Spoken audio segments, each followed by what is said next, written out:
इंद्रदत्त मारे हुए राजा नंद के शरीर में प्रवेश कर गया।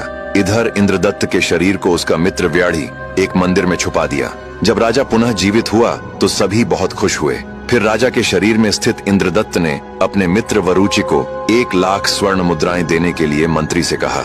मंत्री बहुत बुद्धिमान था, उसे समझ आ गया कि राजा के शरीर पर किसी दूसरे का अधिकार हो गया है। राजा को जीवित रखने के लिए मंत्री ने सभी सैनिकों को आदेश दिया कि नगर में जितने भी मृत शरीर हों उन्हें तुरंत जला दिया जाए। व्याढ़ी इंद्रदत्त के शरीर को एक मंदिर में छुपाए हुए था, उसे ढूंढकर अन्य शवों के साथ जला दिया गया। व्याढ़ी रोता हुआ राजा के पास पहुंचा और बोला, महाराज, मंत्री के सैनिकों ने एक साधु का शरीर जला दिया है। वह साधु मंदिर में तपस्या में लीन था, लेकिन उसके शरीर को मृत घोषित कर जला दिया गया। यह सुनकर राजा के शरीर में फंसा हुआ इंद्रदत्त अत्यंत क्रोधित और दुखी हो गया। उसे यह भी समझ आ गया कि अब वह हमेशा के लिए राजा के शरीर में फंस चुका है। राजा ने तुरंत आदेश दिया कि मंत्री सट्टाल को उसके 100 बेटों सहित काल कोठरी में डाल दिया जाए। उन्हें खाने के लिए केवल 1 कटोरी जौ का आटा और थोड़ा सा पानी दिया गया। मंत्री ने रोते हुए अपने बेटों से कहा, इस आटे और पानी से केवल एक ही व्यक्ति किसी तरह जीवित रह सकता है, इसीलिए वही इसे खाए जो राजा से बदला ले सके।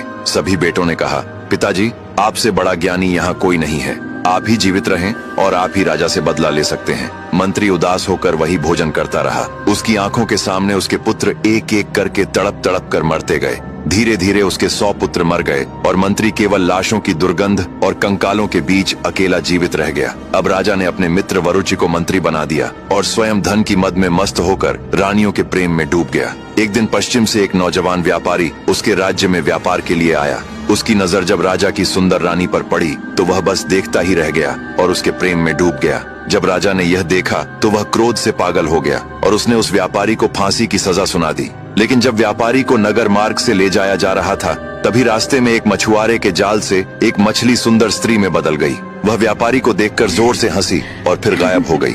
अब आगे की कहानी जानने के लिए देखिए अगला भाग।